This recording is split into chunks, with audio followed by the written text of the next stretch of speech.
Thank you. Councillor Gardner, could you lead us in the national anthem, please?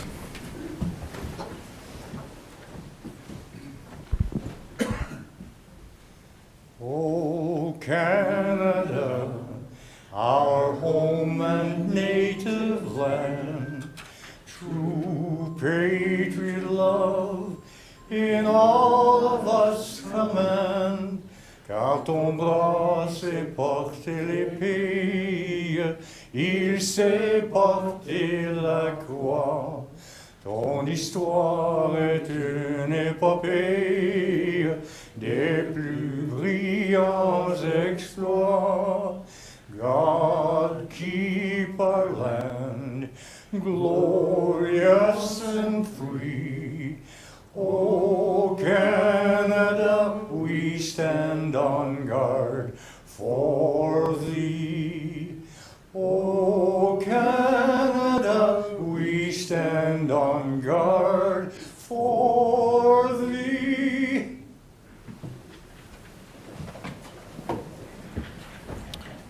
Thank you.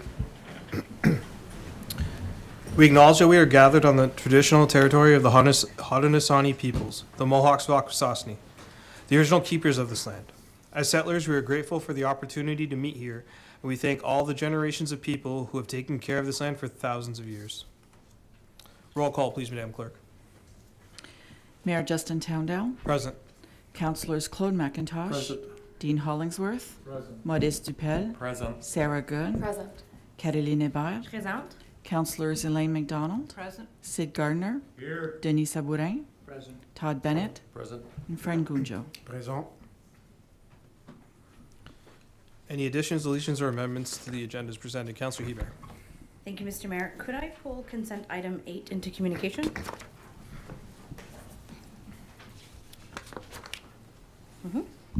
Councillor Gunjo.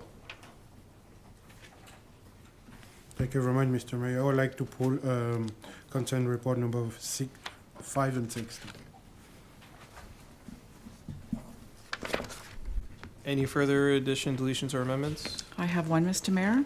We have made a correction to the minutes of April 11th to show the recorded votes for unfinished business item number 2, the Recreation, Placemaking, Arts, and Culture Advisory Committees. Thank you. And a motion to adopt the agenda as amended, correction. Councillor Gardner, seconder. Councillor McDonald, any discussion? All in favor? Carried, thank you. Any disclosures of interest? Councillor Hebert. Thank you, Mr. Mayor. I have 2, starting with the first report under unfinished business listing on the 4th Street location, 4th Street East, former Bob Turner location. Through my employment, I'm involved very closely in a project that is proposing an alternative use for that space, and that I will also declare conflict for the following report, which is directly related to said project. So number 1 and 2. Thank you. Councillor Good. Thank you. I'll declare a conflict for delegation number 1 for Habitat for Humanity. I'm on the board of directors. Thank you. Any further conflicts?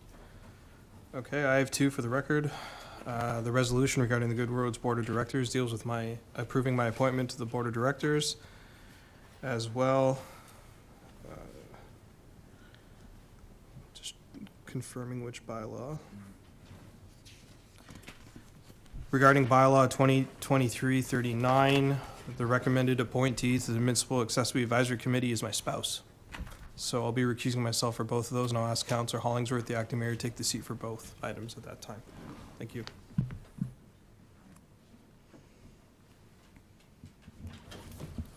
Can I get a motion to go into committee of the whole, please? Councillor McIntosh, Councillor Hebert, all in favor? Carried, thank you.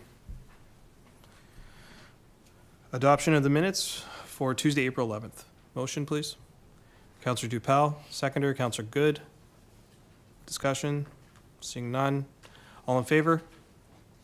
Carried. Thank you. Presentations. Our first presentation this evening is to recognize Mr.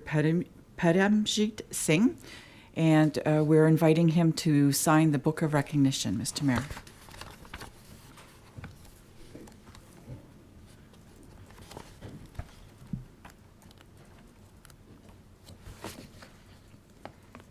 So Mr. Singh is the owner of Flavor Kingdom, and his dream is to let no one go to bed hungry.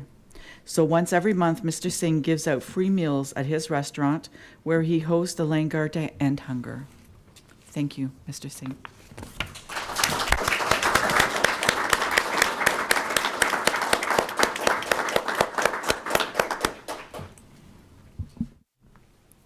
Thank you. Any comments from council? Councilor Good? I'll make a comment. Thank you through you, Mr. Mayor. Mr. Paramjeet here is doing very good work for our community, and I'm very, very pleased to have made his acquaintance. You know, the work he's doing with the Langar to End Hunger, I think it's a very selfless act, especially from a business. You know, this is not a nonprofit. This is a direct impact to his bottom line, and so I very much appreciate the work that he's doing for the community and helping to bring food, especially at a time where it is so needed. So thank you for your work. Councilor Hubert? Just one very quick comment is that this is proof that addressing poverty and addressing hunger isn't just an individual problem. It isn't a government problem, municipal, federal, provincial. It's not just a business problem. It is a collective problem, and we should all be addressing it together. And this is proof of it and it working. Thank you. Councilor Gardner? Through you, Mr. Mayor, thank you for what you do. It's needed, and I appreciate that you take your time and your business to make sure that people have food to eat. Thank you very much for that.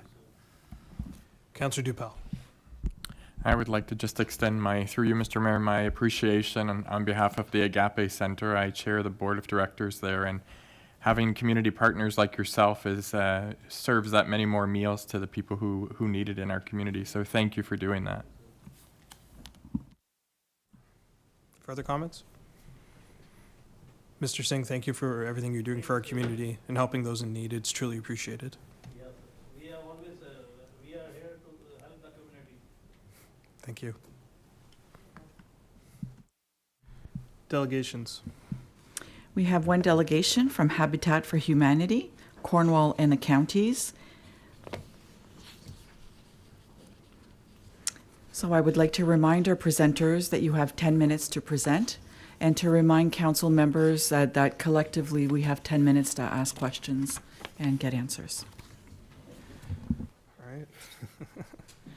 Bracklin and Lee, welcome. It's good to see you again. Floor is yours.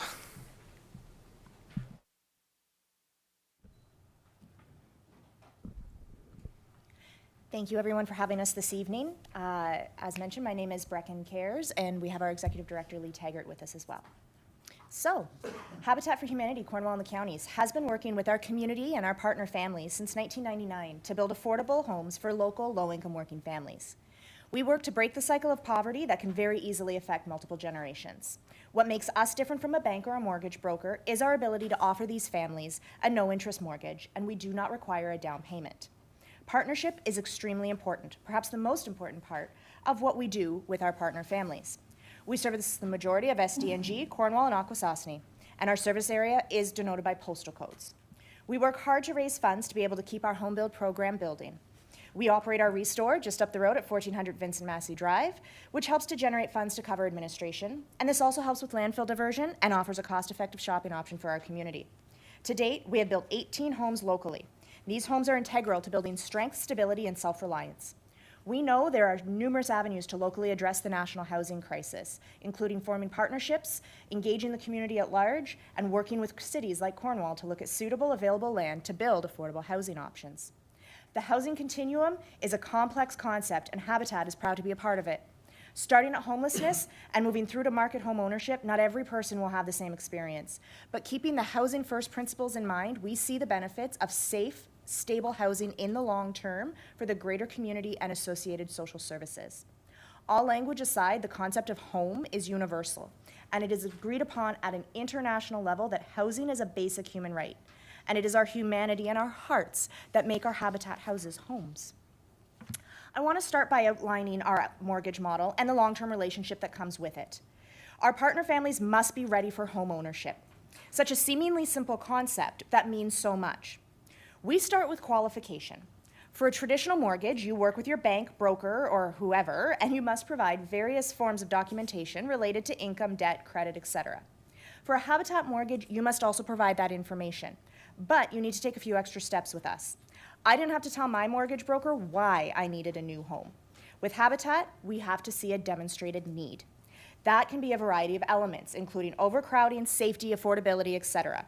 And as we have alluded to, our partner families must be considered low income, and we use the low income threshold as set out by StatsCan. Once we have evaluated all of these elements, we conduct a series of interviews because we want to see why you need to partner with us. And we also need to see a willingness to partner. When a partner family is selected to work with us, they then dedicate 500 hours of volunteer time to the organization. This willingness to partner is paramount. As a potential partner family goes through the selection and home buying process, they are expected to work within our partnership agreement, which includes a comprehensive code of conduct. And adherence to this is what maintains the ability to purchase a Habitat home. Trust and respect, accountability and dependability, communication and collaboration, and fairness and flexibility. Upon completion of the home build, a local real estate appraiser, Enns McEachran, Pace & Maloney & Associates, a long-standing fantastic relationship, evaluates the home to determine fair market value, and this becomes the selling price to our partner families. Mortgage payments are geared to a family's income and are never more than 30% of the household income. These payments are reinvested into our home build program, meaning support today has a positive impact for the life of the mortgage. I want to make an extremely important point here. The affordability of a Habitat home is not the purchase price. It is, in fact, the mortgage model. Knowing that every dollar you have paid into your mortgage is paying down principal and property taxes lets partner families effectively and responsibly build equity and stability. As previously mentioned, our families purchase the home at fair market value. Now, nationally and locally, we have seen home prices rising year over year. According to the Cornwall Real Estate Board, the average price of homes locally was up 17.4% in 2022 over 21. While the prices are cooling, for the average home buyer, interest rates, fair market value, and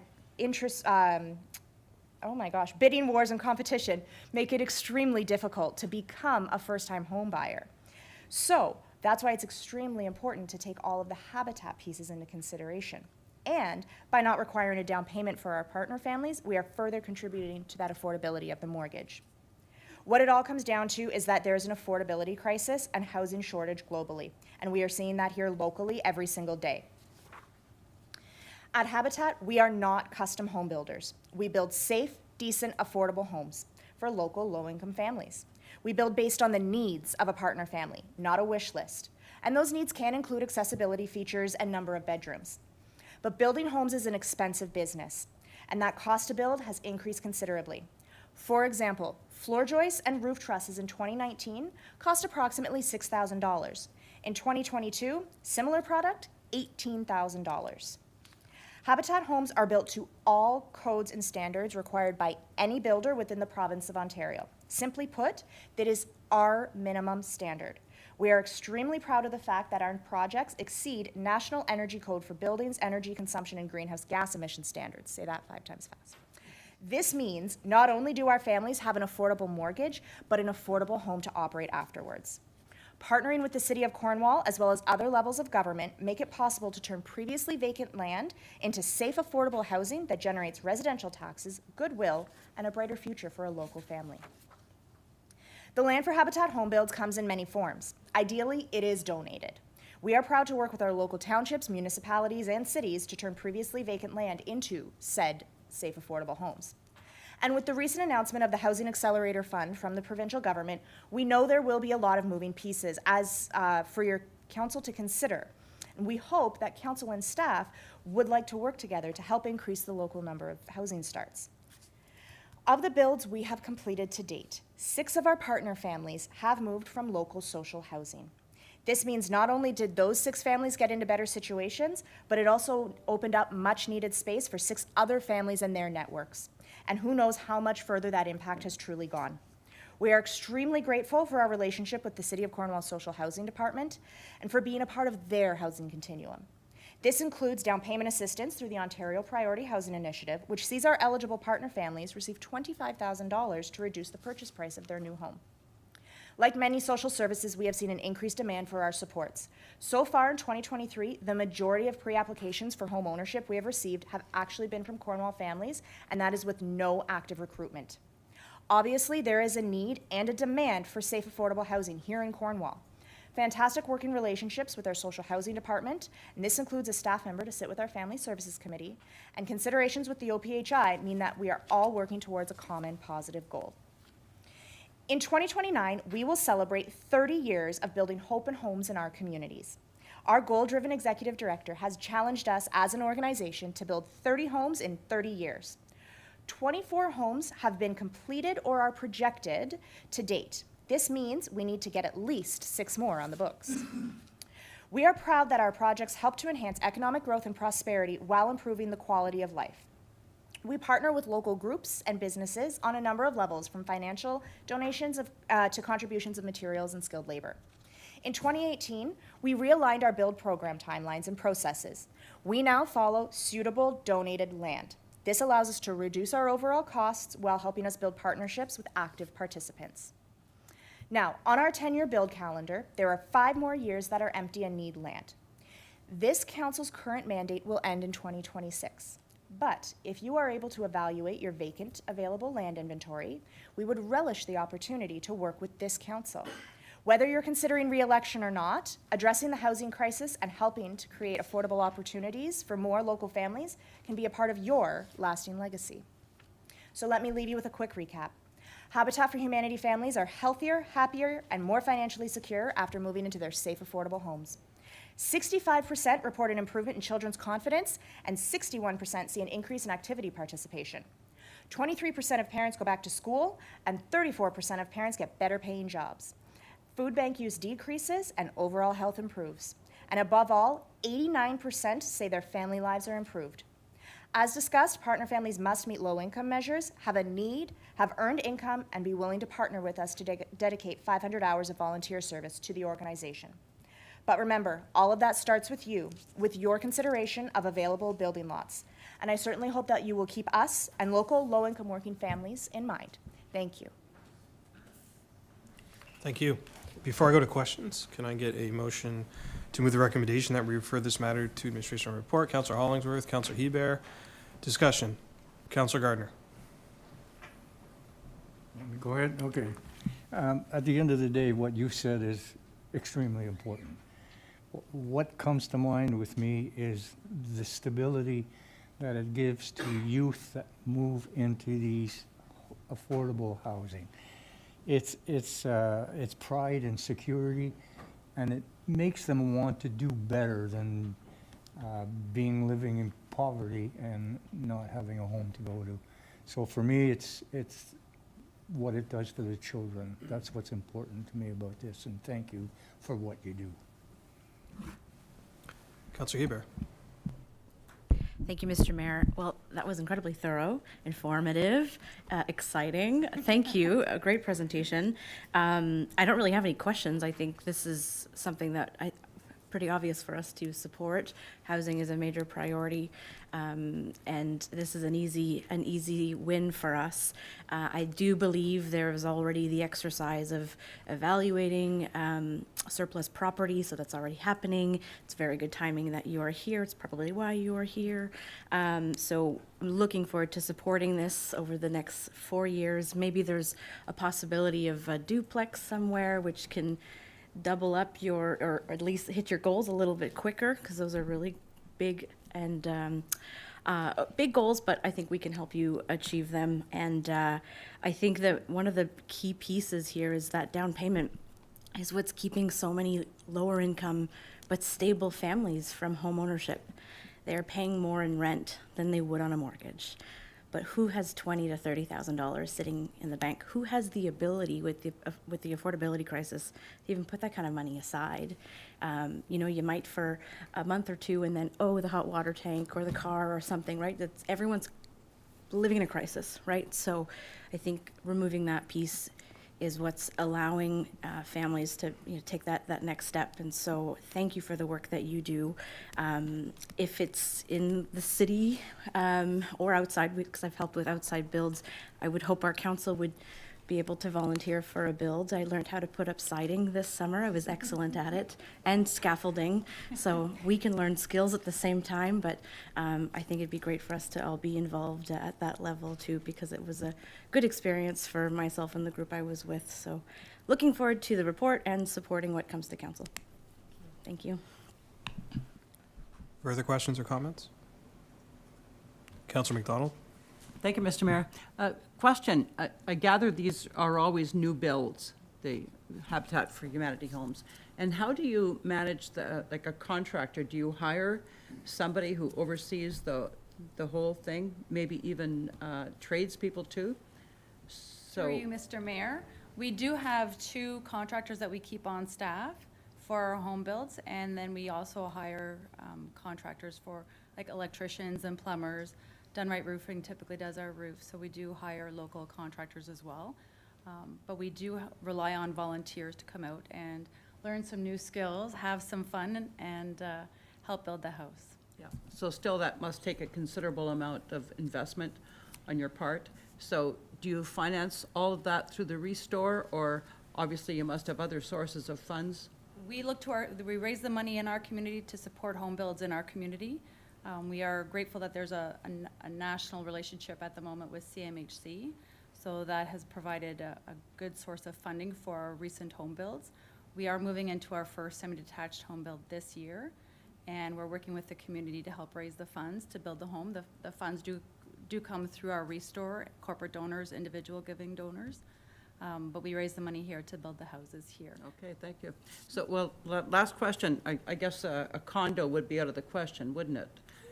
Through you, Mr. Mayor, absolutely nothing's out of the question. No, but we are looking at increasing our home builds, and those units, what those look like, we're open to any discussion. Yeah, If we can use that land more efficiently and put more units in there, we would certainly look to that Okay. as a source. Good, yeah. Well, you do wonderful work. Keep it up. Thank you. Further comments?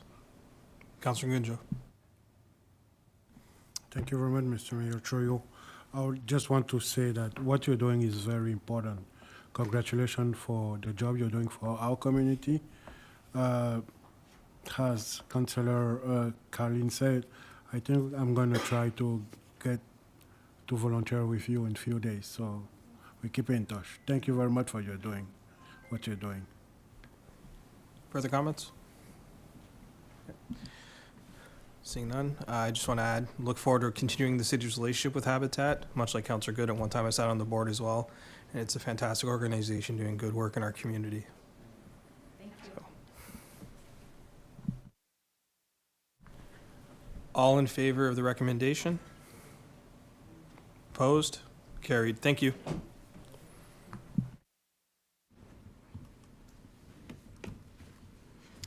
Moving on to consent reports, we have a few proclamations. The first one is recommending that council proclaim May 13th, 2023 as Fallon Dafa Day in the city of Cornwall, marking its 31st anniversary. That council proclaim the week of May 1st to 7th, 2023 as Mental Health Week in the city of Cornwall, and that its flag be flown at 340 Pitt. That council proclaim the week of May 7th to 13th, 2023 as Emergency Preparedness Week in the city of Cornwall. That council proclaim Friday, April 28th, 2023 as Pay It Forward Day in the city of Cornwall. That council proclaim May 6th and 7th, 2023 as 2023 Seaway Valley Soccer Club Soccer Days in the city of Cornwall. And finally, terms of reference for the Senior Friendly Community Committee, with the recommendation that council approve these terms of reference.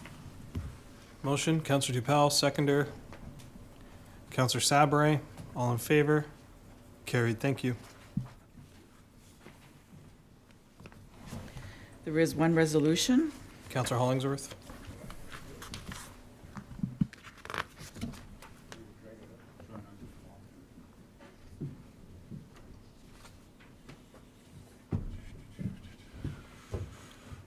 Of course, he's got his laptop. Let's make it interesting. All right. Okay, Madam Clerk.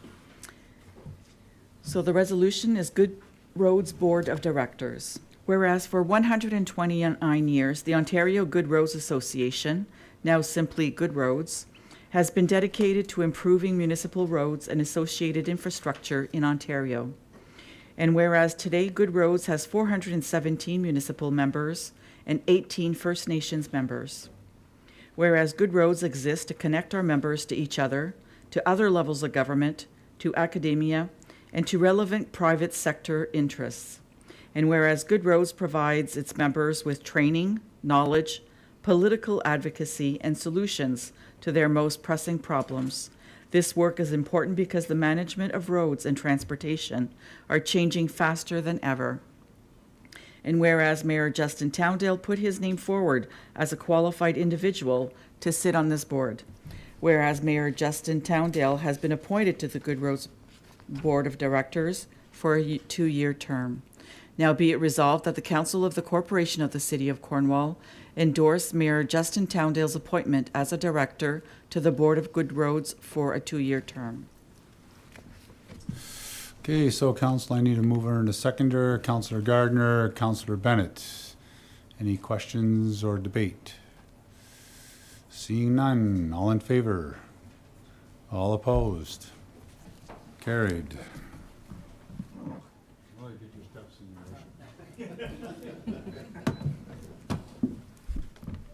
Still convinced I'll trip at some point. Reports from unfinished business. The first report is vacant land use, 504 4th Street East, former Bob Turner, Joe St. Denis Field, with the recommendation that council approve the designation of municipally owned vacant land located at 504 4th Street East for a future affordable housing development. Councillor McIntosh?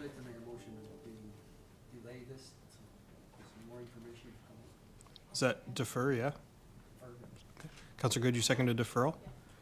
Okay, we are now debating the deferral of this. Councillor Bennett? Thank you, Mr. Mayor. Through you, I will support this deferral 100%.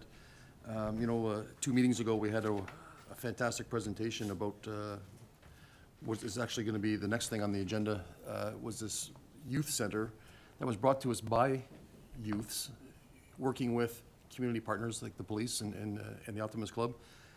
And we all sat around here, and we praised them all for coming. We did everything but sing Kumbaya with them. It was one of those moments where we thought, this is amazing that these kids have stepped forward and wanted to do something in our community. And 2 meetings later, to just shut it down as far as the location goes. I understand that the report coming after this is suggesting that it's not shut down, but it's moved to other places. But I think we need to put this off until we can properly deal with the next one. And I don't mean dealing with it tonight. I think we need to take steps to engage the community and partners about where it's going to be, if it's not going to be at this facility, but to deal with this one right now and to vote for passing this particular item in the unfinished business would be a bit of a slap to the face of the kids that we praised only 4 weeks ago. So I'm in full support of this deferral. Thank you. Councillor Hollingsworth? Thank you, Your Worship. I think it's probably noteworthy that item 2 under unfinished business will probably make a motion to defer that as well. We received, I suspect all my colleagues received an email from one of the members of the committee. I kind of wished we'd had a chance to talk to him in between, but timing didn't work. I didn't get a sense from the report that we talked to the youth committee about the recommendation on number 1 and ultimately number 2. I do recall during the evening when we asked the committee if the Bob Turner was kind of the only game in town, I got a sense that they said, this is it. We don't have kind of a plan B. So before I'm prepared to support any of the recommendations, either 1 in 1 or 2, I would like to kind of hear as to if there is a potential plan B or if this really is the only game in town. That may not change my mind, but I want to make sure I know everything that's happening before I make a decision. So I too will support the deferral. Councillor McIntosh? Yeah, if I read the report right, proposal is to divide former athletic grounds, part housing, part park, and I just shouldn't say I can't understand it, but why we couldn't fit the youth park in where the park land is. We're not eliminating any housing by going this route.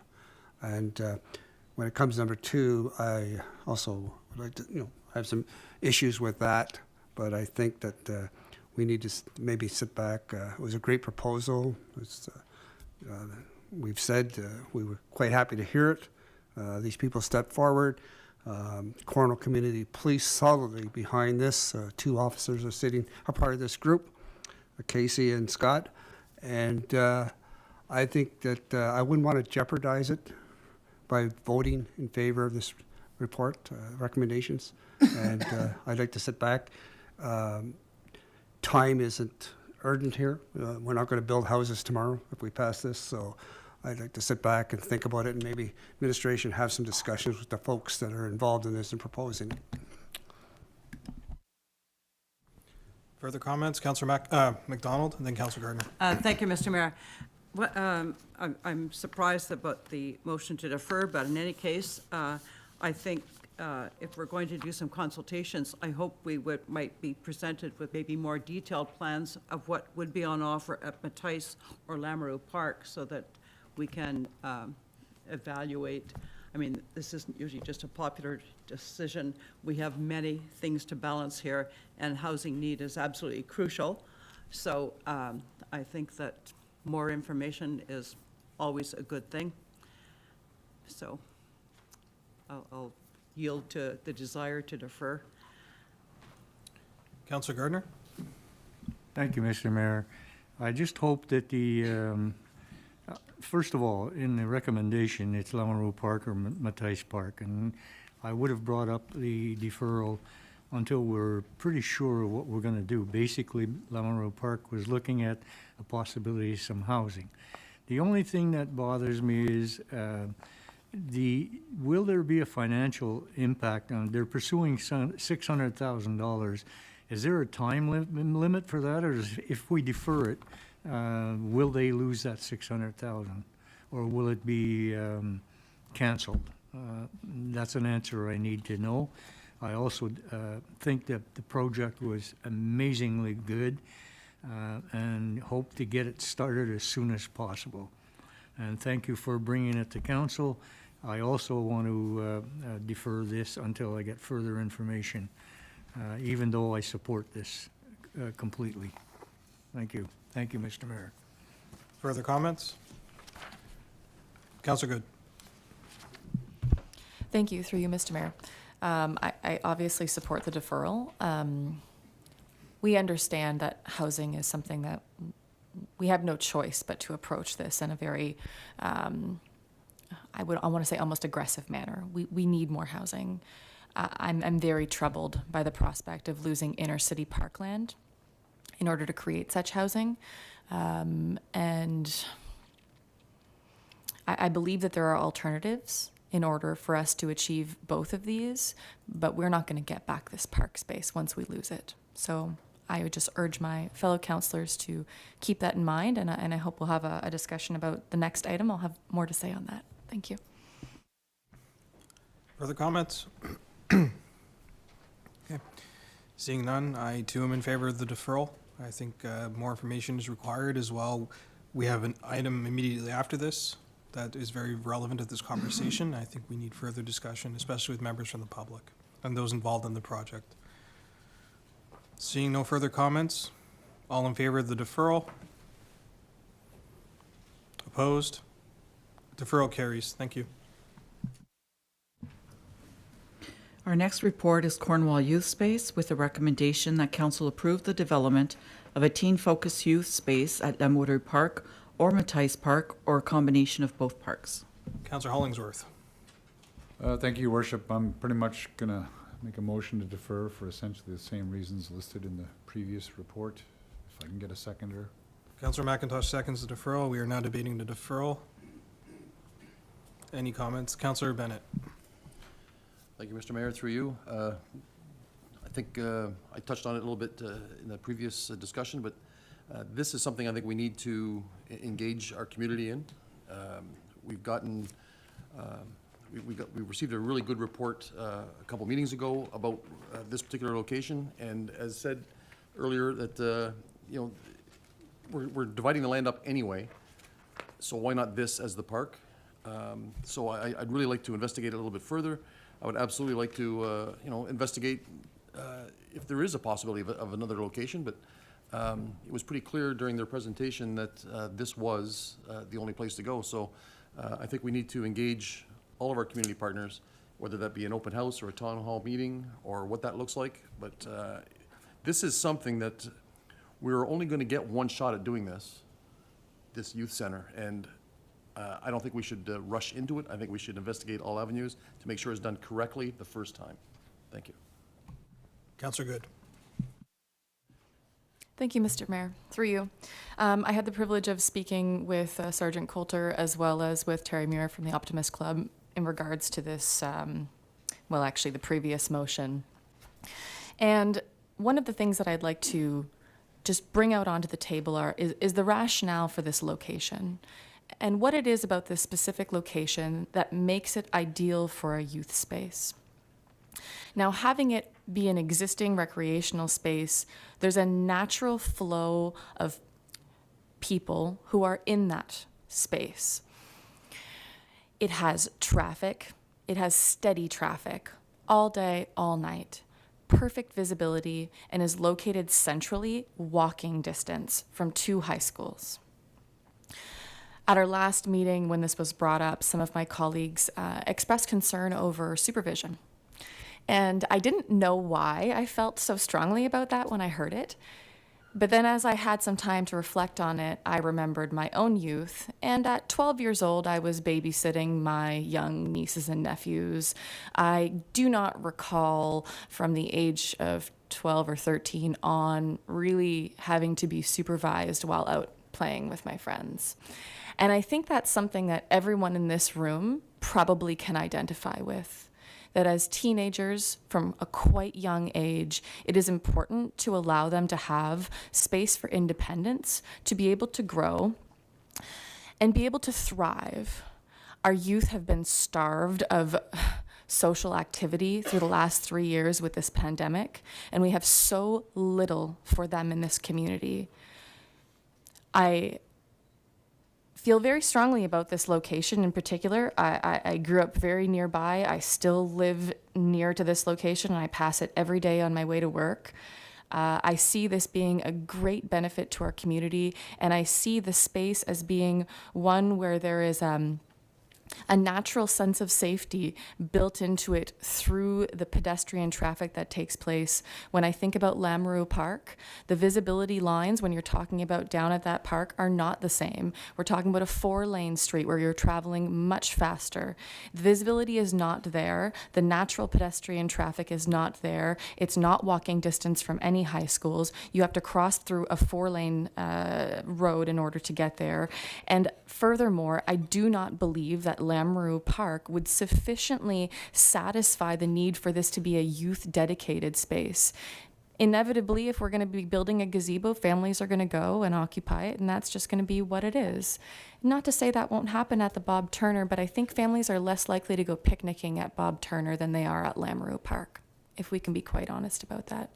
Matisse, similarly, very small, and it does not have the same kind of flow of traffic, thereby reducing visibility and impacting their neighborhood in a way that I do not think is actually going to be a benefit to the youth that this is intended to serve. If there are other options, I'm open to hearing them, but the options that were presented in here for both Lamoureux and Matisse, I do not feel are adequate to be able to sustain this project. With the funding that's being presented here, I really hope that we're able to come to a resolution on this fairly quickly. And I do think this is a one-time deal. Let us be thoughtful and intentional about it, but not waste time. Thank you. Councillor McIntosh.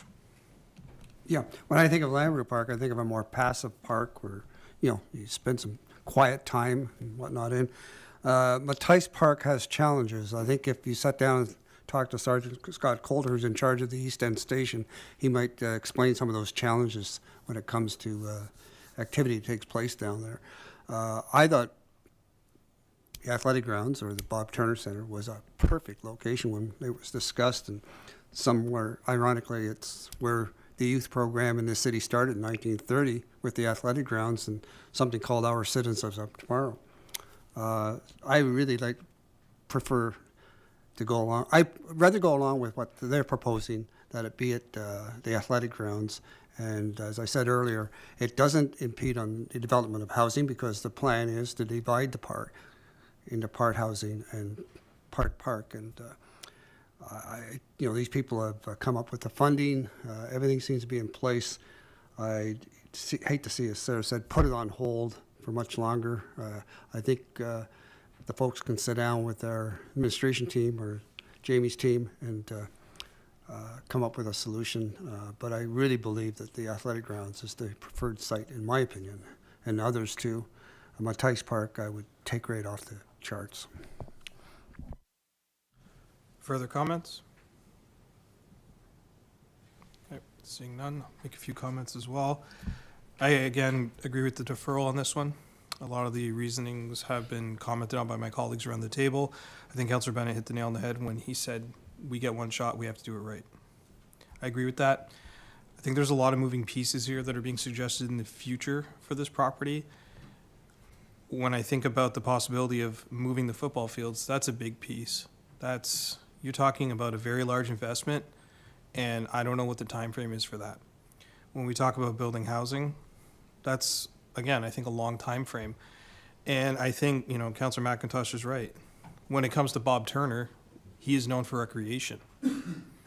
And if that is, predates me a little bit, I don't know if Mac was there, but, if that is where our recreation program truly started in that area, I think it's a very good fit for that property. And I think Bob would be proud, quite frankly. That being said, I'm going to call the vote on the deferral. All in favor of the deferral? All opposed? Deferral carries. Thank you. Now we are looking for a motion to receive the unfinished business listing for April 24th, Mr. Mayor. Motion, Councillor Gardner, seconder. Councillor Dupel, any discussion? Seeing none, all in favor? Opposed, carried. Thank you. Communication reports. Our first report is Canada Day funding request, with a recommendation that Council approve $25,000 of funding to support the 2023 Canada Day celebrations in Lamoureux Park and provide ongoing funding in future municipal budgets. Motion, Councillor Hollingsworth, are you moving the recommendation? I am. Seconder, Councillor Dupel. Discussion, Councillor Hollingsworth. I think, Your Worship, Canada Day, I realize there's not necessarily money, but who's going to vote against Canada Day, really? I mean, it's where it's really a kind of a national celebration. The committee that's done the work over the years, historically, certainly is ongoing in a never-ending effort to find the funding to do it right.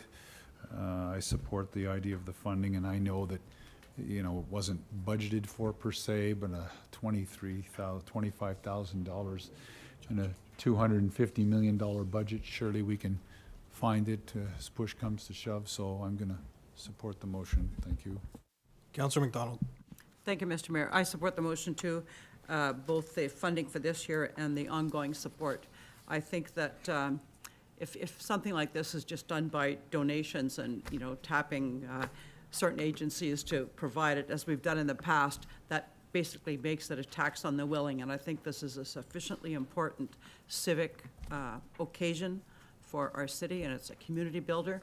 And I think it's appropriate that we pay for it. Everybody pays.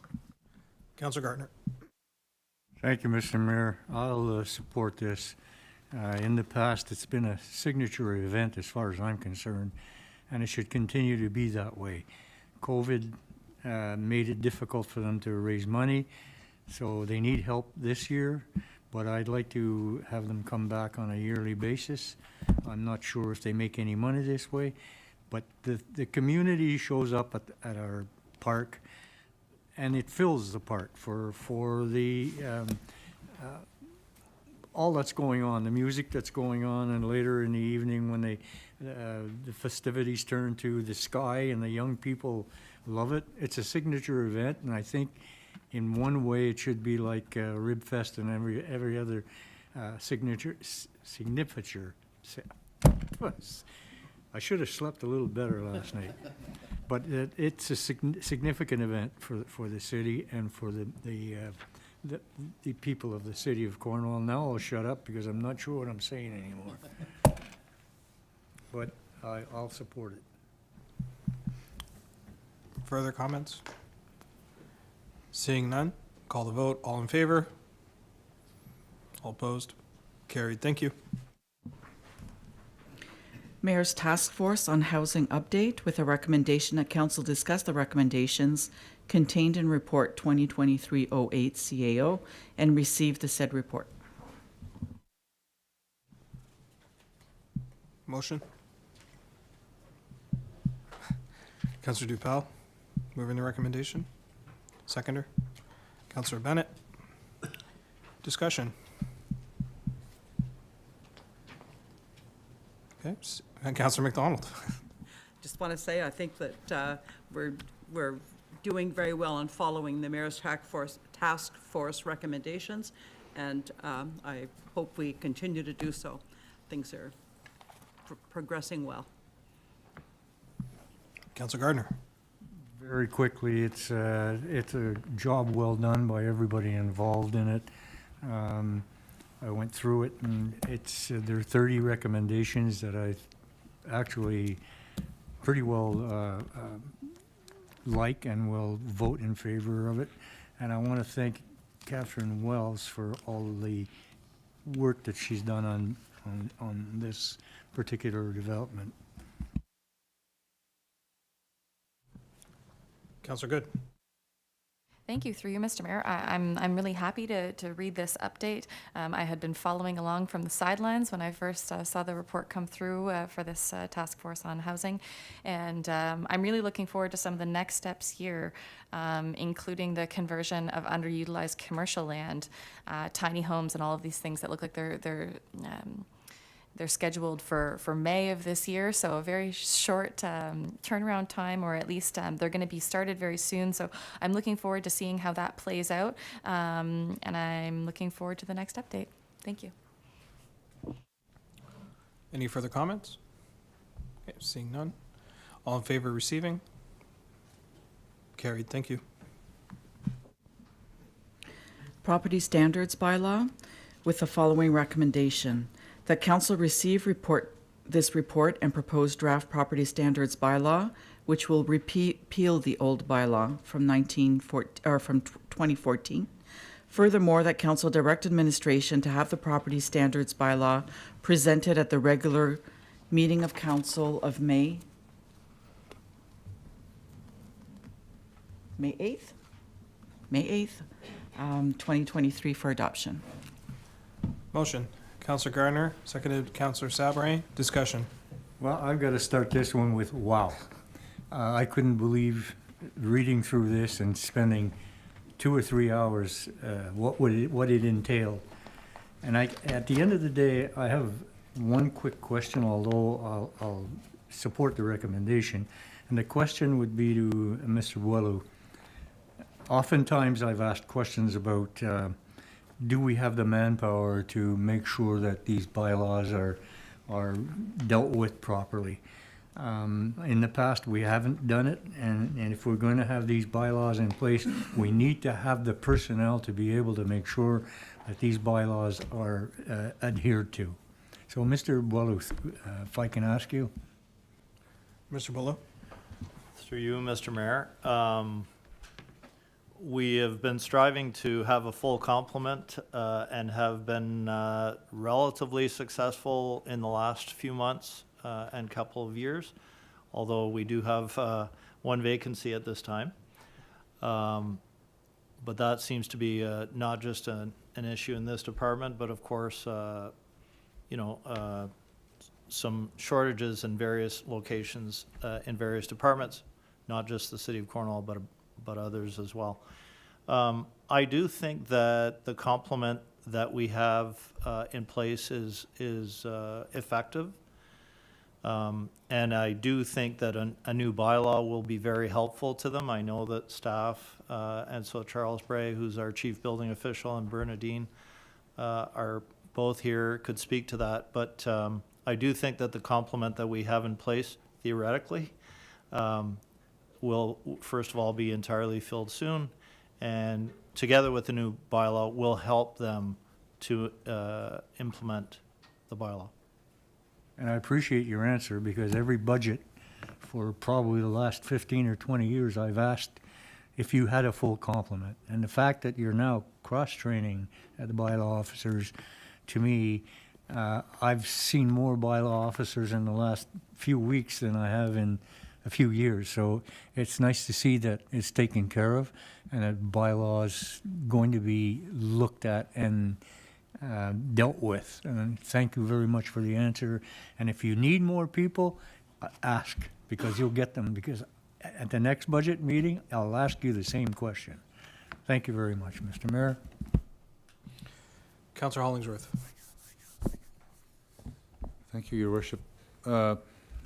Just a quick question, Mr. Bray, and I think I know the answer, but if the current bylaw, the revised bylaw, if it's changed, if somebody did something before this bylaw is approved, and then the bylaw is changed, so making whatever that individual did illegal now, technically speaking, that individual doesn't have to change. So let's pretend, to make it simple, the bylaw says your doors have to be painted blue. Person builds the house before the bylaw is approved and their door is yellow. We can't say to them, oh, by the way, we want you to paint your door blue now because we've changed the bylaw. Am I getting that right? Mr. Bray? Through you, Mr. Mayor.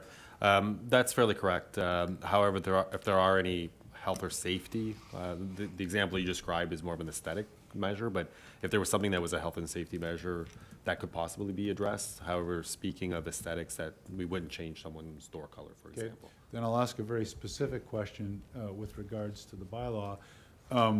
People in the community ask me about, now that the aluminum roofs or I guess aluminum roofs are becoming more prevalent, snow starts to slide much more readily, and apparently some municipalities have provisions in which you have to put stoppers on your roof to stop the snow from sliding. I didn't see it in the bylaw. It's currently not in our version, correct? Through you, Mr. Mayor. No, we don't have a provision of that nature. Typically the way the bylaw works is if there is a hazard that is present, we will address those, whether it's a roof, a fence, a wall, et cetera. But provisions, as you're describing, we don't currently have anything. Okay, so if by some happenstance council 3 months from now decided to add a provision like that as an example, does that mean that people who now have aluminum roofs would have to go and install those types of things to stop snow from sliding? Or do we say, well, you put your roof on, a year ago, so this bylaw doesn't apply, or this provision in this and the property standards bylaw doesn't apply to you? Through you, Mr. Mayor. Again, it would be a safety matter that would have to be addressed. Evaluation will be done, and discretion of the officer would be used in determining whether that would be applicable or not. Okay, thank you. Thank you, Your Worship. Councillor Good. Thank you. Through you, Mr. Mayor. Pardon, it's quite a long report here, so I'm trying to find some of the items that I had highlighted. Was there any mention of temporary garages or tempo structures? Mr. Bray? Through you, Mr. Mayor. There is currently under our zoning bylaw, and I can maybe defer that one to Mr. Boileau, but we do have a provision in the zoning bylaw. Mr. Boileau? We do, through you, Mr. Mayor, we do have a detail in the zoning bylaw on temporary structures, and they are permitted during certain times of the year, namely the winter or the shoulder months to the winter. And for the balance, they are required to take usually the vinyl surfaces away, and the structure can remain, but it's mainly written in that way. Okay, so this is something that has come up, which is why I'm asking about it. As well, I'm sure like most of us, I see tempo garages up all year long. So if there were a temporary garage and somebody filed a complaint through bylaw, this would be addressed not through property standards then? It would be... It's a zoning compliance Okay, zoning issue. compliance. Okay. My other question, if I may, is in regards to property standards issues that have to do with refuse or rubbish on a property, where it is a tenant-occupied building and there's a landlord. We'll just say cigarette butts, for instance, or trash, whatever. Tenant chucks their cigarette butts all on the front porch. They get complaints. The landlord goes, picks it up, and a week later, same thing. Could be garbage, whatever you want. So the landlord pays. Is there any, and I know this is out of the city's purview necessarily, but is there any route for a landlord to take in order to recover the cost of the fines that were imposed as a result of the actions of an individual, although it's taking place on a certain piece of land? Through you, Mr. Mayor, I'll defer to the two experts at our table. I don't have any experience in this. Through you, Mr. Mayor.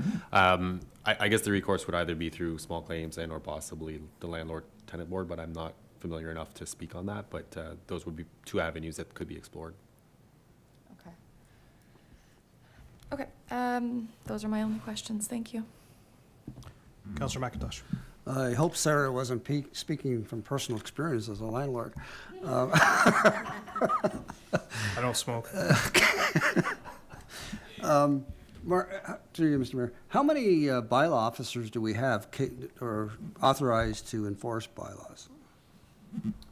Through you, Mr. Mayor, I believe the complement we currently have is 6. 6? Okay, that's not too bad considering the city police run with about 8 on a weekend night. Related to this, we had proposed and it was a task force sort of to combine with fire prevention and bylaw folks and somebody else. And they were going to do inspections. We did that because we voted down the licensing thing in return for this task force, full court press in certain areas of the city. Just wondering how this is coming along. If we making any headway with this, and is there a plan mapped out? Perhaps I'll ask either Mr. Bray or Ms. McAvoy Robertson to speak to that. Through you, Mr. Mayor. So yes, there was a creation of a joint enforcement task force, I guess is kind of the acronym that's being used. So it's a combination of fire services, bylaw, and building. We have met, say about monthly, a little bit more on the onset, to review cases that are in common between the 3 different services, and occasionally either human services and or the health unit has been involved as well. You may look at my colleague over there, Katie Wells, who has, I think we were going to be bringing some sort of a report to council sometime down the road, but that's to be expected. I look forward to it. Councillor Dupel.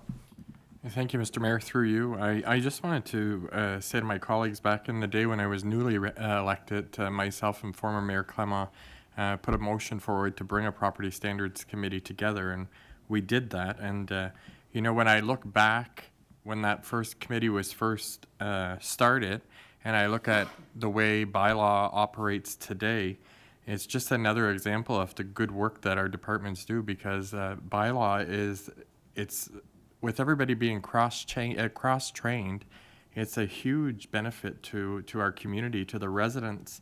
And I think that if you were to, I'm sure there is tracking, if you were to track numbers of complaints and how quicker they're being addressed today versus 12 years ago, it's a huge difference. And I just want to say thank you to Bylaw, because Building and Bylaw, because they're doing a great job.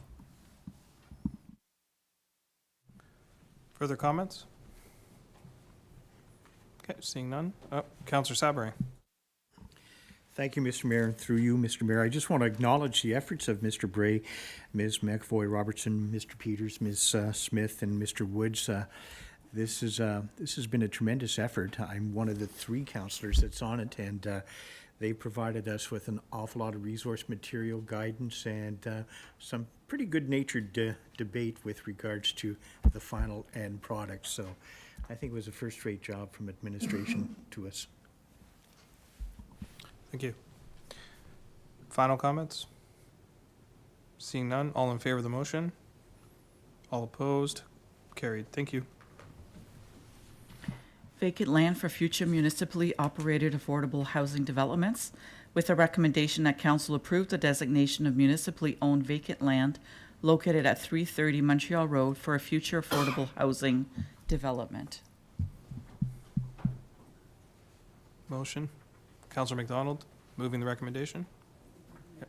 Seconder, Councillor Good. Discussion. Councillor McDonald. So reading this report, I gather that this is a project, if it develops into a housing project, is going to be basically led by the police services needs determination. I'm right about that, so we could have a housing development there, but it will likely house the police force as well as tenants. And I'm sure they'd feel like the most secure tenants in the city. I think Ms. Morgan would like to comment. Through you, Mr. Mayor. So we have consulted with Cornwall Police Services because they currently have an auxiliary police station there. They are completing their own needs assessment, facility needs assessment. So we have been talking collaboratively about this land for some time now. We reviewed this, we sent this report to Chief Spowart and George Knizovic to review. They're both in favor of it. Both of our timelines are probably similar in nature in terms of development, so that when they develop or we develop, we would work collaboratively to determine whether they need space there, and if so, create some commercial space on the ground floor. I guess just as a follow-up, there's no suggestion that the Cornwall Police Service is going to vacate that property, or if they do, they're still going to keep a presence in the East End. Through you, Mr. Mayor, they're currently completing their facility needs assessment, so whether it's that location or somewhere in the East End, that needs assessment is going to identify all that for them. Thank you. Further comments? Councillor Gunjo. Thank you very much, Mr. Mayor. Trio. A quick question, please. In case the assessment is positive, do we have any idea of the number of units that we can have there? So through you, Mr. Mayor, part of our housing revitalization plan was to complete a long-term development plan. And currently, through the reports on council this evening and various reports we're bringing to all the other municipal councils to identify vacant land, once that's all complete, we will be completing a 7 to 10 year development plan, including initial site plan design, which will tell us how many units we can get on each site, so we can determine whether or not we're going to be able to meet the needs as set in our housing revitalization plan. We need 741 plus units across Cornwall and SDNG. Right, thank you very much. Thank you very much. Further comments? Okay, seeing none, all in favor? Opposed? Carried. Thank you. Proclamation, Jewish Heritage Month, with a recommendation that council proclaim the month of May 2023 as Jewish Heritage Month in the city of Cornwall. Motion. Councillor Hebert, seconded. Councillor Gunjo, discussion. Councillor Gunjo. Microphone, please. True, Mr. Mayor. Thank you very much.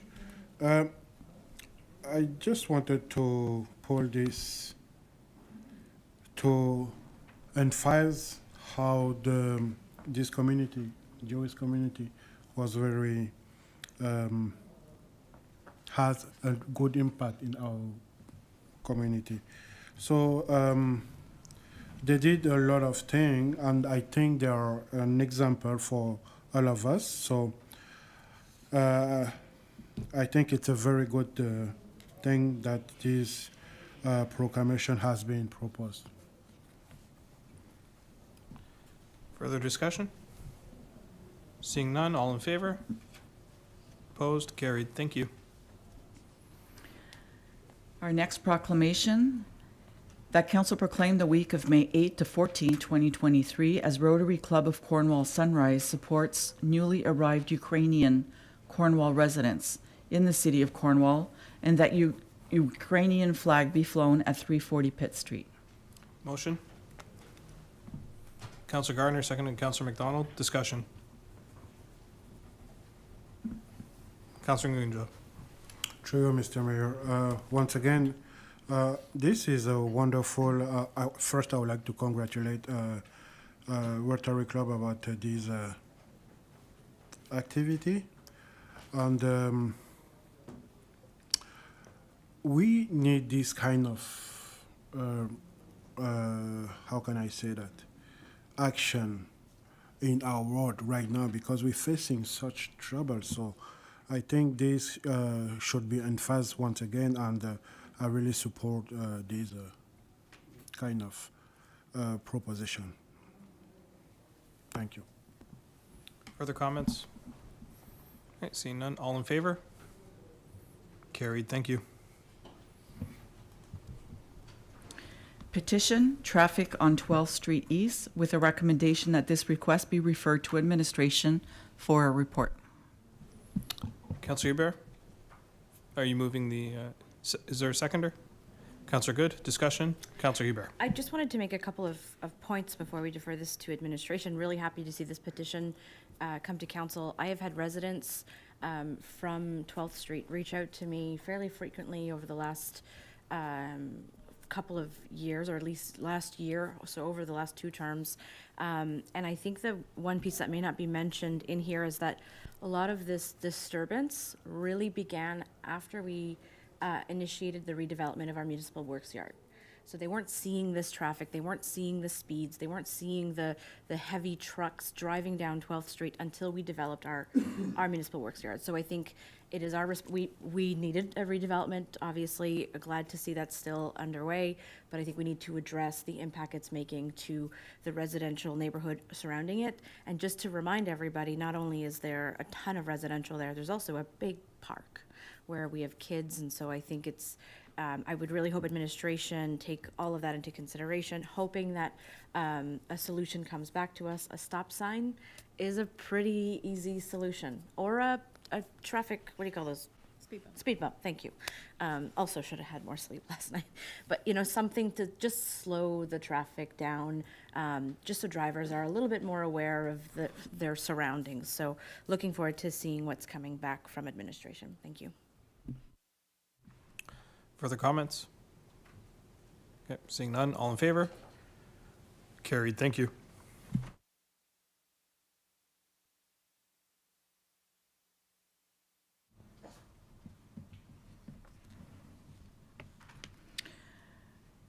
So, Mr. Mayor, since you've declared an interest on the 3rd bylaw, we're going to ask for a motion for the first 2. So bylaws 2023, 37, and 38 inclusive, listed on the agenda, are being presented to council for adoption.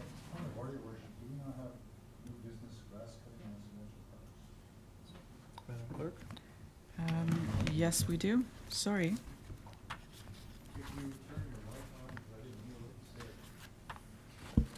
We missed an item on the agenda under new business.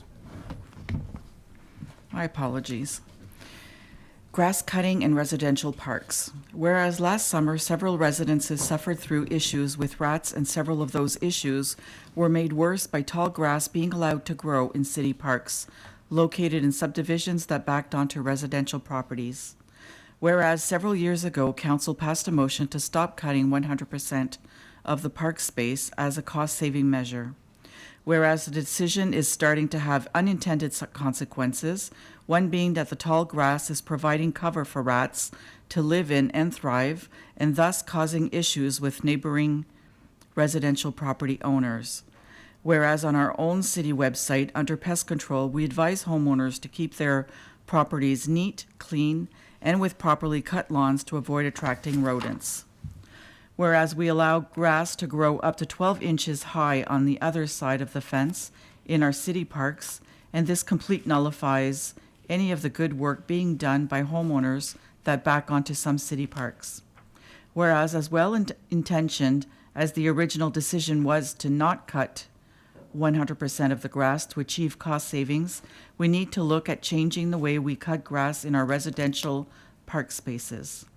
Now, therefore, be it resolved that Council request administration to come back at the next Council meeting with a report on cost estimates associated with cutting 100% of the grass in residential parks that are having rat issues with neighboring properties. The motion was moved by Councillor by Councillors Todd Bennett and Dean Hollingsworth. Councillor Bennett. Thank you, Mr. Mayor, through you. This is an issue that was going on most of last year that kind of came to light as far as how I became aware of it. And the park I have the most experience with dealing is Menard Park in the East End, where the section, we cut about 2/3, maybe 3/4 of that property, but the section with all the trees closest to the west end of that park, we leave to grow naturally. It gets cut once, twice a year, I think it is. The couple times I went to visit it, the grass was well over my ankles. So, you know, I used 12 inches as a reference point, but I didn't actually measure it, but it was tall enough. But the issue was that those were the only neighbors around the three sides of that park that are having rat issues, and all of them had very well manicured backyards. There was some issues, there was some discussion with composters and stuff in the backyards maybe attracting them. But the fact is, we just passed it, in our own bylaw, on page 129, under 5.3, maintenance of yards, it says, rodents, vermin, insects, and other pests, and from any condition which may encourage the infestation or harboring of such pests. And C, weeds and grass exceeding 6 inches in height. These are all things that we're telling the people who live on the other side of that fence they have to abide by. But on our side of the fence, it's fair game. And as it was mentioned in the motion, the original intent was to save some money, and I get that.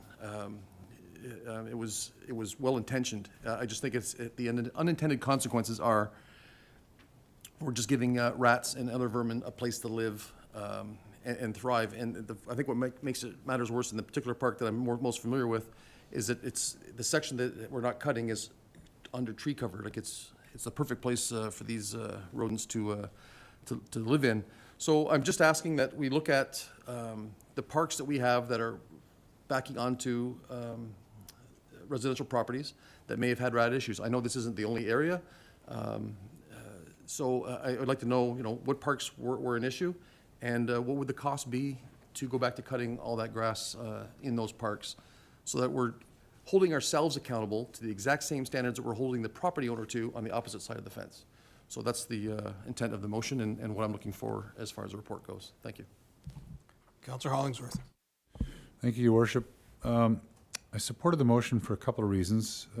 Predominantly, I received a couple of calls a few years, maybe last year, with regards to this rat problem, and my first reaction was perhaps this is kind of an outlier, and maybe it'll just kind of just sort of take care of itself through the nature of things, and then kind of didn't really give it a lot of thought afterwards. But the phone calls have continued to come, which would suggest that it might be more than just a one-off or an outlier or just an aberration kind of taking place randomly. And because certainly I think most of us would agree that if we had a rat problem in our backyard or in our home, particularly when it's kind of manifested by the city, we'd like the city to do something about it. Now, as was already articulated by my colleague, yeah, I get the need to save money, and we're always looking for ways to manage our budgets. But if there's a legitimate rat issue in any park, whether it be one or two or all of them, I think we need to address it. And I think that it's safe to say that long grass certainly provides a much better environment for rodents to live in than short grass. So I'm interested to see how much it's actually going to cost. My gut personal feeling is I would like to just go back to cutting the grass short, but in fairness to my colleagues, I think we need to see what the costs are before we can kind of wade into it. So new business seems to be the best way to go with this one. Thank you, Your Worship. Councillor Good. Thank you, through you, Mr. Mayor. I definitely appreciate the concerns that have been brought forward. Definitely having a rat infestation is not something that any of us want to deal with. I live on Sydney Street, and with the reconstruction that's happened on Sydney in the last few years, we've also seen an increase in the rat population. No parks, no long grass, nothing. What I want to be certain of is, as we're investigating these costs, and it'll be an increased cost to the municipality to cut this grass, is the correlation. I do understand that greater habitat will lead to greater populations. This is not just habitat for rats. This is habitat for all life, and biodiversity is very important. I would like to see this brought back to us with a climate lens, as was proposed in our environment and climate change report that came back to us. I would like to see the impacts of what this will have beyond just financial, because biodiversity is very important, and it's important in order for us to be sustainable in the future. So I worry that, we may cut this grass and we'd still have the rat problem. I would also be interested in seeing if this is coming back from council, coming back from administration rather, what alternatives are to naturalize some areas, and if the matter might be cutting a certain buffer zone in between a residential fence line in order to create a buffer for vermin. Perhaps that'd be something open to consideration. If we can not cut it at all and literally just have wildflower beds that we don't have to maintain, that might be a win-win situation. So I hope that we investigate this beyond just the financial implications, and that we're using the climate lens when we're looking at this as well. Thank you. Councillor Sabouret. I understand the intent of the motion, but at the same time, it seems to me like you're proposing a hit-and-miss policy where you've identified a rat problem. Tell us what the estimates would be to rectify it, or to, if it's a case of cutting the grass to a certain level and that stuff. I think if you're going to address a policy, you want to address a policy that's clear across the boards, so that the same problem doesn't emerge in other areas of the city, and that possibly, just possibly, your recommendation would be that the administration come back to the next council meeting with a report on cost estimate that would see the city adhere to the same grass cutting policy as outlined in the property standards.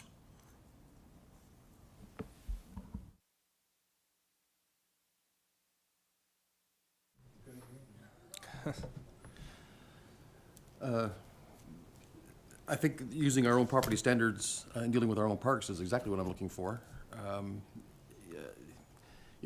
In this one particular instance, there's been a few rat issues around the city, and in most cases, baiting the sewers and those types of things had taken care of the problem. They tried that around this park, and it didn't fix the problem. So if you've baited all the areas that have worked at other areas of the city, and you tried the same approach near this park, and it didn't work, I think it's pretty obvious where these rodents are coming from, or where they're staying, or where they're living. They're not living in the sewers. They're living in a nice little park. So I have no problem. If we were talking about the policy is that grass should be cut, and these are the bylaw right here that tells us what our property should look like. So I don't understand why we would want to hold ourselves to less of a standard than we're asking our residents to hold themselves to. So, yeah, let's make it part of the policy then. I have no problem with that, but let's make sure we're holding ourselves accountable at the same rate we're holding everybody else accountable. I'll remind members that debate is through the chair. Through the microphone to the chair then. Further comments? Councillor Gunjo, then Councillor McDonald. Through you, Mr. Mayor. I would like to go further about this question. We're discussing about cutting or not cutting grasses. But I would like to speak about tourism, because that is another point of view. We're trying as a community to attract people in Cornwall. Not cutting grass, it's going to be impacting our image. And I think we should keep this in mind, in plus of having a bad impact on letting rats growing everywhere. So I think it's something that we can stop by cutting first and helping our tourism too. So I'm going to support this motion 100%. Thank you. Councillor McDonald. Thank you, Mr. Mayor. And I've heard stories too about rat infestations actually in various neighborhoods. One close to me, but never in connection with tall grass. I don't believe rats eats grass. Now, maybe they hide in grass. So I hope that when we get a report coming back that we'll have kind of a serious study of rat habits and habitat and eating habits to make sure that it's not just coincidental. Because I know in one case where there were rats and it was investigated, there were some people careless with garbage. Because rats, I just don't think they eat grass. So, thank you. Further comments? Yep. Seeing none. All in favor? All opposed? Carried. Thank you. Now moving on to bylaws. Bylaws 2023, 37, and 38 inclusive listed on the agenda are being presented to council for adoption. Motion. Councillor Bennett, Councillor Hollingsworth. All in favor? Carried. Thank you. Councillor Hollingsworth.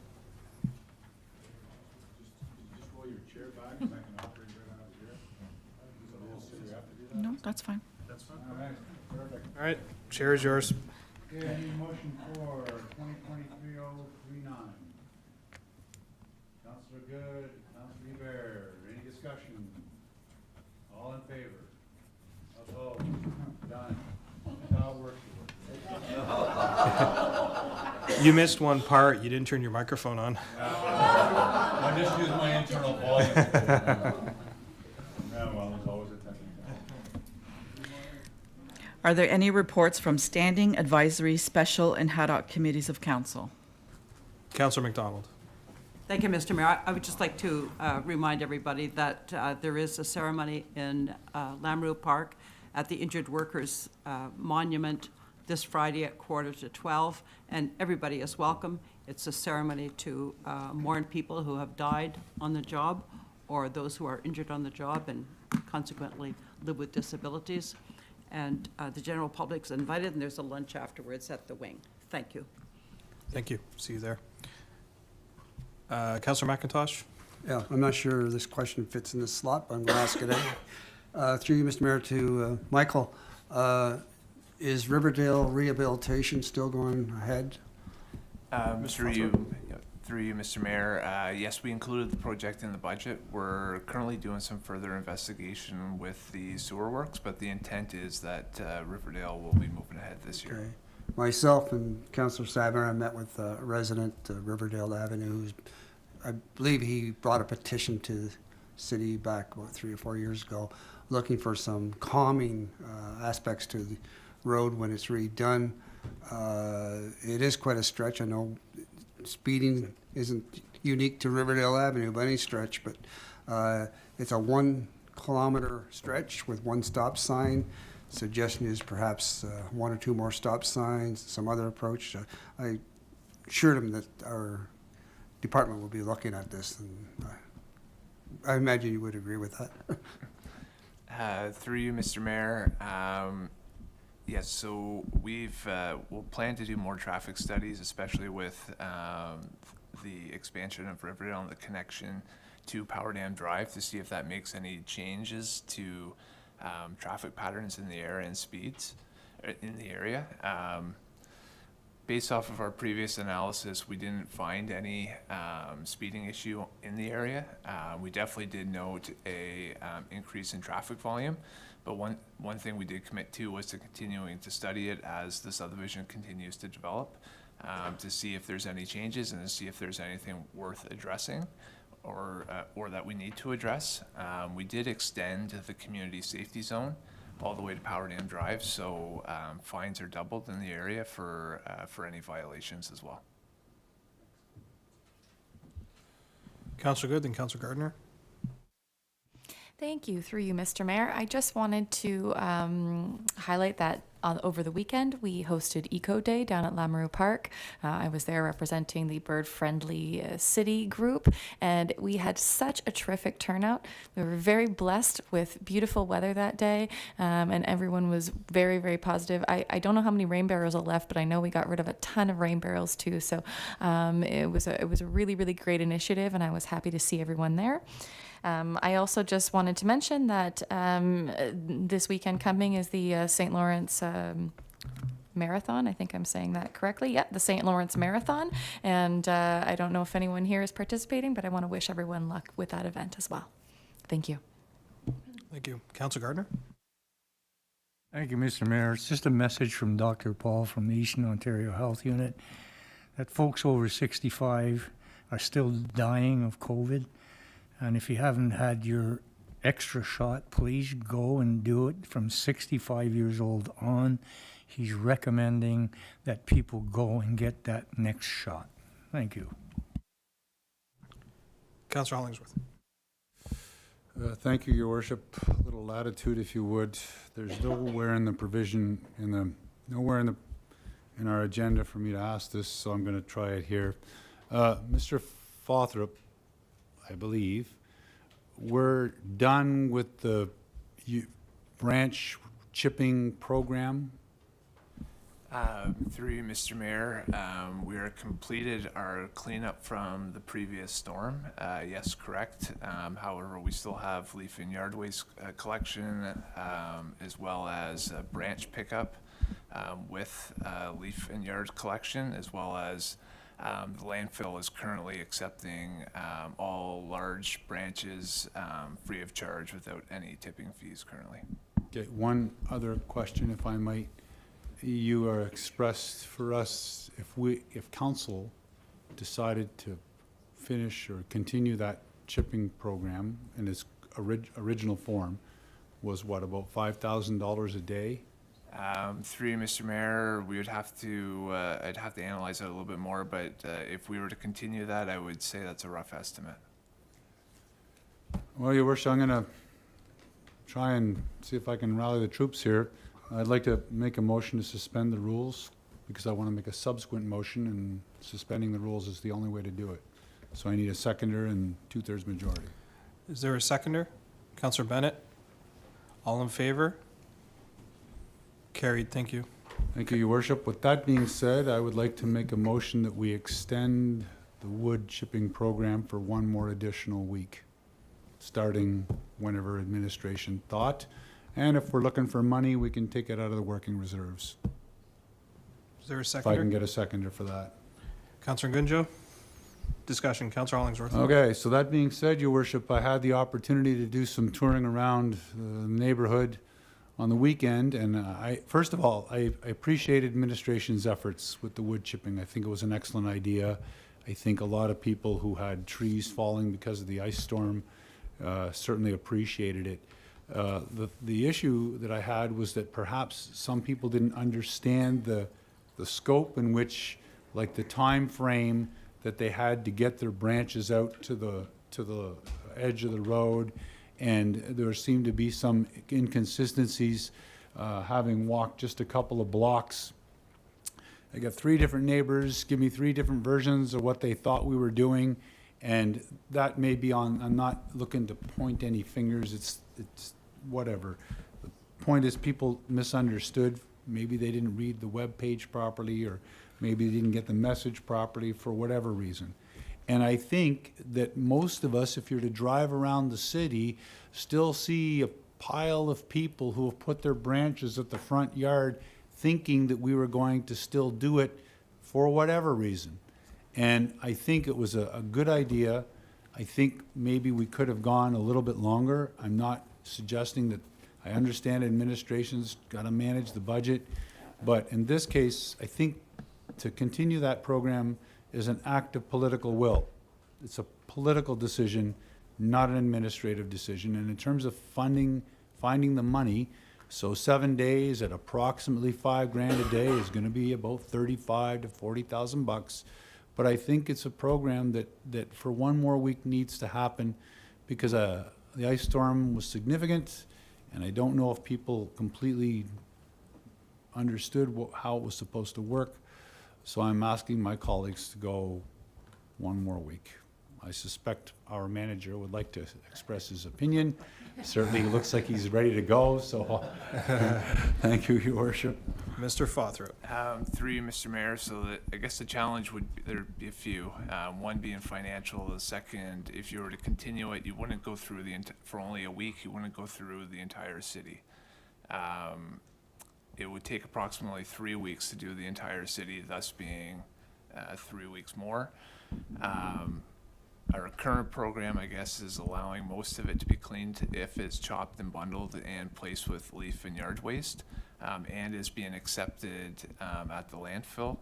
The costs would be significant to keep it going, to do the $100,000 approximate at the numbers you've suggested? Again, I would have to look at it a little bit more closely to provide a specific number, but the numbers that we've given are rough costs per day. Okay. Now, let me just say one more thing, as I suspect some of my colleagues would have issued to suggest, well, this should be a new business item or a notice of motion, and I understand where they're coming from with that thinking. The problem is, if we wait for a report, that means people have giant bundles of sticks on their grass for a month. And we've talked about property standards, and we've talked about infestations of rats and other things. So there's a certain sense of urgency in my humble estimation, and I appreciate admin would like to probably weigh in on it, valid, but we can't actually do anything about it. If we don't do it tonight, our next meeting is what? Correct me if I'm wrong, Madam Clerk, May 8th? That's another 3 weeks, a report, a notice of motion. Anyway, I'll let council decide what they want to do. I've tried my best with it, Your Worship. Councillor Good. Thank you, Mr. Mayor. Through you, can we not, through the entire course of the summer, cut our sticks and bundle them and put them with our yard waste? Through you, Mr. Mayor, yes, that's correct. I do not see really the rationale behind investing 3 additional weeks in order to do the rest of the cleanup when it is very feasible for most people to be able to cut and bundle their sticks. And I think it's a matter of information that perhaps we need to put that out there again through our social media platforms, whatever it would be, the proper methods of disposing. We're all in the same boat here. I think it would be a wasted cost and, yeah, a waste of time too. Sorry. Councillor Ngunjo. Trio, Mr. Mayor, thank you very much. I would like to thank Councillor Dean for this, bringing this question. I think we went through particular small catastrophe that happened in our community. And it's a political decision that we are making to bring solutions to our residents facing difficulties. I understand that some people do not have abilities to cut wood in 1 week because they are sick, so I think it's something very good. It's a very good decision that we're bringing here, good solution that we're bringing to our residents, and I'm supporting it 100%. So about money, I think we have money for specific situation, and this is the kind of situation that we can use what we have to increase or to facilitate the life of our residents. Thank you very much, Mr. Mayor. Councillor Bennett. Thank you, Mr. Mayor. Through you. I understand Councillor Good's point about the sticks. They have to be in bundles. I believe they have to be a certain length. But this program we had to deep cleaning up from the ice storm, people weren't expected to cut up large branches into little bundles, or were they? Through you, Mr. Mayor, no, not for the last couple of weeks. The city was going by with our chipper cleaning up the right-of-ways. So yeah, but going forward, that is the expectation that we continue with our normal leaf and yard waste collection. Okay, thank you for that. Perhaps if we were, I understand we don't want to do another 3-week program to hit every street. So perhaps if we were to send a notice out over the course of a week saying, if you want this picked up, you need to call and get on a list. And perhaps that's a way to cut some costs and still hit the houses we need to hit, because I can't imagine there's that many left. I mean, in my own neighborhood, if I look at what it looked like 2 weeks ago to what it looks like now, there's still some out there. Some people just missed it, whatever, but it's not as much as it used to be. So I would think if we had put the message out, call, get on the list, because between Monday and Friday of next week or the week after, or however long this takes, that's when it'll be picked up and you'll be on the list. And that hopefully would catch the people that missed the original one and save us some money in the process. Councillor McIntosh and Councillor Gardner. I feel kind of guilty because I didn't know we had a chipping program. All I am is a city councillor. And when I saw people putting them out in the boulevard, I thought they're going to be left there for a long time. And then I went to our website, and I probably misread it, but I thought it said that the chipper would come by 1 or 2 days after the regular garbage pickup. So a week before, I put my bundles of branches, a small tree came down, and we live in the same area, so somebody stopped me, and I said, it's okay, put them out. So they said, geez, if somebody city council gives us the okay, it must be. But did I misread the website that it would be picked up within 1 or 2 days of regular garbage pickup? Through you, Mr. Mayor, that was generally correct. They were going behind the garbage collection routes. But to say if it was 1 or 2, it was a few days after garbage collection day. Yeah, I guess, not to beat this to death, but when I go home tonight, I'll put them in the backyard. But did I read it right, that 1 or 2 days after the garbage pickup, and I put it out 4 days before the garbage pickup? Through you, Mr. Mayor, you're correct, 1 or 2 days after the garbage But mine pickup. wasn't picked up. Through you, Mr. Mayor, I'd have to look at it, but Yeah. that was definitely the message. Yeah, okay. I guess it's beat up on Michael night. Councillor Gardner, then Councillor Hebert. Through you, Mr. Mayor, I had the same problem. I put branches out in nice, neat piles, and they were left there. I also spoke to one of the supervisors of Public Works who deals with this, and I'm not going to name him. He said that the chipper was going around picking up branches and using their chipper. And there are a few places where they went where the people were cutting the tree down, not because of the storm, but because they wanted to get rid of a lot of branches and some of the trees. So we need to be careful of that. In our area, there are probably 12 to 15 piles of branches that are still left that should have been done. And I wish we would go public with it and say, yeah, we'll do it next week. That's it, done. But the supervisor told us there were 2 people that were cutting trees down at the pick.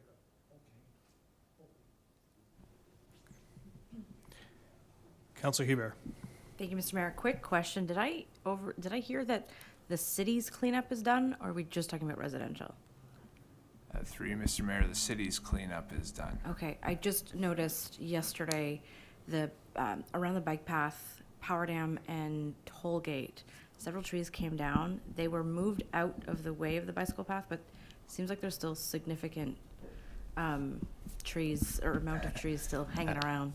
Through you, Mr. Mayor, so what we've done within the city streets and right-of-ways is completed. Okay. Cities, parklands and stuff like that still has a fair ways to go. Okay, Yeah. just wanted to make sure. It's a big job, so Yeah. just wanted, I heard done and I thought, well, so not done. Still working on it. Councillor Sabri. Thank you, Mr. Mayor. Through you, actually, the question has basically been responded to in the response to Councillor Hebert. The concern that I had was with regards to Memorial Park up on Pitt and Tollgate. there are substantial pilings of branches there that one of the neighbors next to the park actually picked them up, cleaned up quite a bit, and they're all ready to go, but they're so far inset that the vehicles have to actually go onto the lot to gather them. Yeah. Further comments? Okay. Do we need the motion reread? Yes? Madam Clerk?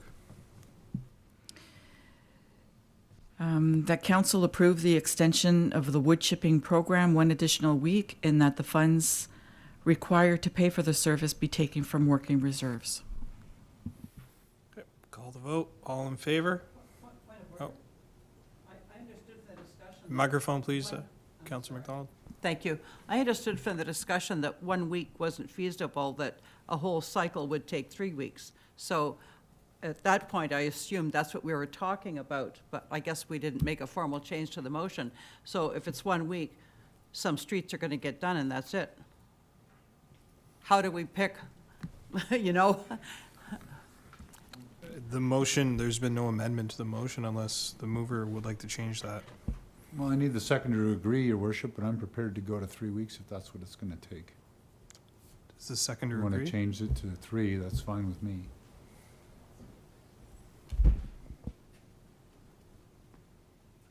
Yeah, okay. Seconder agrees. Just for confirmation, I'm going to ask that the motion be read again. To extend wood chipping program 3 additional weeks, and that the funds required to pay for the service be taken from working reserves. Did you have a point of order, Councillor Good? No, my apologies, Mr. Mayor. I do have I understand that the cost is not something you can just pull out of a hat right now, but do we have even a rough estimate of what that 3 weeks would be? Just pulling an imaginary number from a hat or from working reserves is not something that's sitting well with me. Through you, Mr. Mayor, I don't offhand. I would say $5,000 a day, so that's math. Okay. I'm going to call the vote on this one. All in favor of the motion?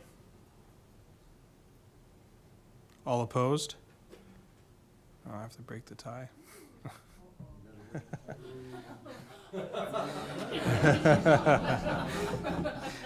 I actually am in favor of the motion, so motion carries. Thank you.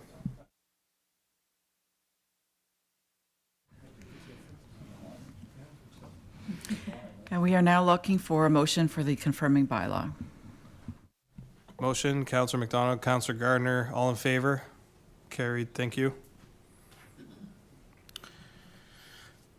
Motion to adjourn. Councillor Bennett, Councillor Hollingsworth, all in favor? Thank you. This public meeting is adjourned. Council, we are returning to complete our in-camera session. I'll see you back here at 9 o'clock, please. Thank you.